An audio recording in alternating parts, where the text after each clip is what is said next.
Bonjour à tous, namasté, c'est Nelly d'Énergie Soins Divins.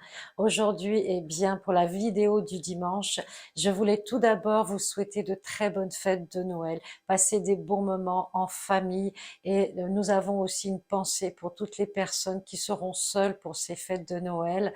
Bien, je voulais vous dire aussi que nous terminons un cycle, l'année 2022, une année en 6, et nous allons entamer l'année 2023, une année qui sera dans le chiffre 7. C'est un chiffre spirituel très important. Donc là, on va aller vers plutôt de la reconstruction. On va remettre des choses en place. C'est un chiffre spirituel comme les 7 chakras, vous savez, les 7 couches de l'aura.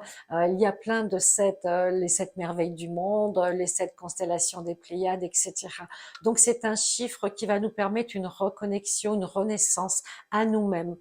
Et pour ce faire, bien, il faut aller au centre de nous, c'est-à-dire dans notre enfant intérieur, libérer bien sûr les mémoires du transgénérationnel, les blessures de l'âme, car si on ne libère pas ces blessures, bien, on n'est pas à 100% dans notre propre énergie. On a du mal à faire les choses, les actions, puisqu'on est toujours, si vous voulez, avec des charges du passé qui viennent un petit peu nous charger, nous emmagrammer. Donc l'enfant intérieur, qu'est-ce que c'est? Bien, c'est une partie de nous qui a forcément eu des souffrances, des blessures, des frustrations, même si on a eu des bons parents. Bien, malgré tout, il y a des moments où on a souffert et on n'a pas pu l'exprimer, car un enfant, c'est pur, un enfant, c'est fragile, et on porte en nous, dans notre cœur divin, cet enfant intérieur qui a été un petit peu limité dans son expression. Donc souvent, bien, quand on souffre de l'enfant intérieur, on a des problèmes ORL,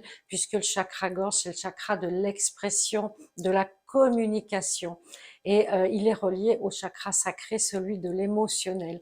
Donc, si vous avez des difficultés, je dirais en tant qu'adulte, en tant que parent ou en tant qu'enfant de vos parents, bien souvent c'est parce que vous n'avez pas pu exprimer, pas pu dire à vos parents que vous avez vécu certains moments ou certaines incompréhensions, qu'il y a eu peut-être des secrets de famille. Et ce voyage dans la conscience va nous permettre justement d'ouvrir ces champs du possible et de libérer cet enfant intérieur, car c'est un processus qui peut prendre du temps, ou simplement, bien, quand on est prêt à accueillir ces difficultés, ces douleurs, bien, c'est déjà plus facile de pouvoir s'en libérer, car il ne faut pas attendre l'amour, le pouvoir de l'extérieur des autres pour être heureux.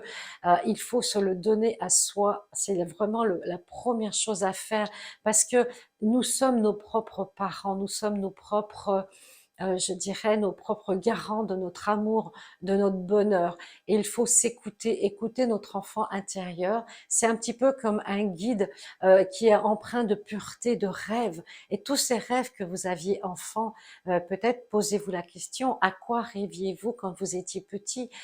Quel métier voulez-vous faire? Quelle vie vous imaginiez que vous alliez avoir? Et est-ce que cette vie actuelle correspond à toutes ces espérances? Souvent, ce n'est pas le cas. Mais il n'est pas trop tard, il n'est jamais trop tard pour justement aller vers ce chemin d'amour, de pureté, de légèreté que vous aviez souhaité étant petit. Donc, je fais une formation en présentiel à Argelès le 27 et le 28 janvier sur justement les mémoires transgénérationnelles et le soin de l'enfant intérieur. Si vous souhaitez vous inscrire, envoyez-moi un mail sur énergiessoinsdivins@gmail.com. Je vous enverrai le programme et les tarifs. Voilà. Sachez que tout le monde doit un jour ou l'autre travailler, libérer son enfant intérieur. On peut le faire en méditation, on peut le faire en soins. Il y a plein de manières différentes, mais tous ces outils ne sont que des moyens pour justement aller mieux dans votre vie d'adulte.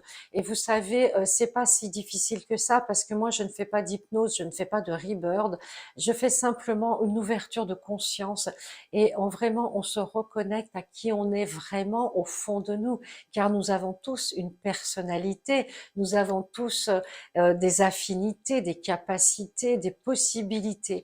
Et là, c'est vraiment l'occasion d'ouvrir tous ces champs de créativité, d'introspection, et de les laisser s'exprimer enfin avec votre personnalité d'adulte. Voyez, vous êtes le garant vous êtes le protecteur de votre enfant intérieur. Et si vous lui accordez cette écoute, si vous lui accordez cette chance de pouvoir s'exprimer maintenant, eh bien, vous allez libérer l'adulte que vous êtes devenu. Donc, c'est un soin très important, très libérateur, pacificateur aussi. Et c'est vraiment quelque chose qui peut nous enlever, eh bien, peut-être certaines addictions, qui peut nous enlever certains traumatismes, troubles aussi du comportement. Ça libère vraiment beaucoup de choses, car ce sont des blessures que l'on n'a pas pu comprendre ou qu'on a peut-être oublié au fond de nous pour ne pas souffrir en fait. C'est des protections. Voilà. Donc, prenez soin de vous, passez de bonnes fêtes de Noël, redécouvrez l'enfant que vous étiez, qui est là, qui a besoin de s'exprimer, et puis laissez-vous aller, lâchez prise et faites confiance à l'univers et à la magie justement de l'énergie qui arrive pour nous aider, celle de l'énergie cristal adamantine. Je vous souhaite le meilleur. À bientôt. Namasté.